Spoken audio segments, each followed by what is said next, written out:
What's up, everyone? I'm Brandy with the Rouge Collection, and today I have Bishop Ricky and Pastor Lisa Washington with Higher Ground Outreach Church.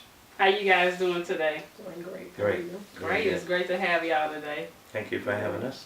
So next week is New Year's. How do you guys plan on celebrating New Year's? New Year's Eve is a big time for us. We normally have a big celebration. This year we start at 9:30. And we have service and we have a musical guest. The Craig Lewis Band is coming in from Atlanta. And then after service we have an after party with free gumbo and just music and fun. Just celebrating the New Year's together. Wow, that sounds great. So which one of you guys are preaching this year? I am. You are? She normally preached the whole December, Mm-hmm. and that's my rest month, and then I give the focus for the year and New Year's Eve. Okay. How do you get your motivation for your sermon on New Year's Eve? What direction do you usually go in to bring people in the right way? I spend a lot of time in prayer and try to stay focused on the theme of this year and what God is saying, and that's what I've been doing, trying to really get sensitive and see what God is going to do different this year. And it takes a lot of prayer and fasting and really to hear our theme, and we try to map it out for the whole year, what we're going to be preaching and the themes and dealing with different things for the year.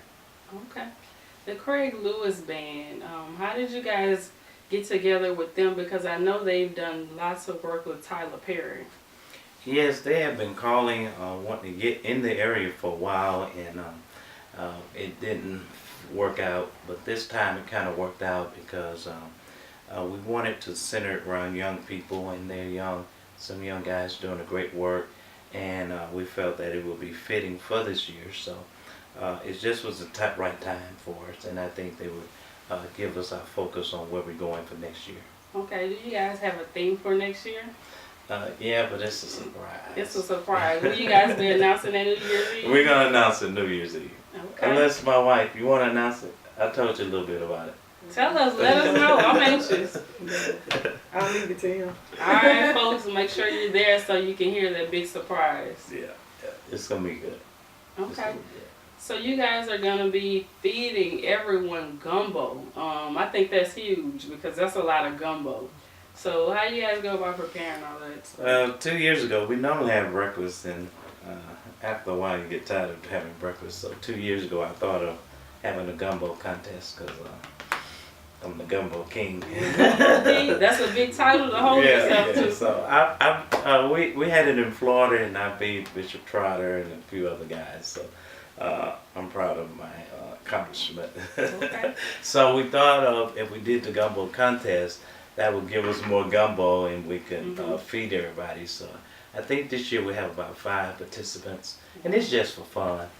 I'm not going to win this year, but everybody will have a chance just to cook. But the main thing is you get a lot of gumbo that way, because if you get 5 pots, we should be able to feed 200 or 300 people. Now, the last time we spoke, you talked about getting your church involved with doing different things and giving back and things like that. And you always talk about things like that. So do you feel like that's a good way to keep the congregation involved and keep them coming to church over and over to visit you guys? Yeah, that is one of our focus is to give back. The biggest part of our name is outreach, because we give back, and we've been doing it since the beginning, inception of the church 14 years ago. And it keeps our members, like we just did bites for Christmas, and we just gave Christmas gifts, and every member brought a bike. We had some brought 2 and 3, 5, and they just bring a bike, and it makes them think about others and sharing and giving back. So we try to keep that a big focus in our church, because sometimes you could just get selfish and just think about your family and your 4 and no more, and not think about the outreach of kids. And we had a homeless lady who just lost her apartment this month, and her kids still needed a good Christmas, and we needed to take care of them, so we're able to be a blessing to them and help them, and that's what it's all about. And I think it gives you that feeling of giving back and being supportive, and that's what Jesus called us to do, to give back and to help, and that's our big theme of our church is to always stay focused. So next year we're going to do a little bit more and do some little different things so it'll be fun and keep it exciting. Okay. I'm going to go back on what you said about focus. With the beginning of the year brings new things and changes and people want to improve.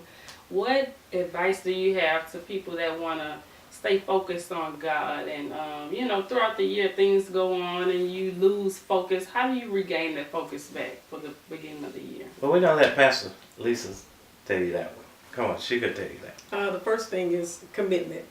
You have to first kind of settle it in your mind that this is what I need to do and be about it and actually do it. Of course, during New Year's we make all kind of resolutions. Right. And I what have we a gonna list do already. and all of that. But the thing is to really be true to yourself about what you really can accomplish for that year and take it a step at a time.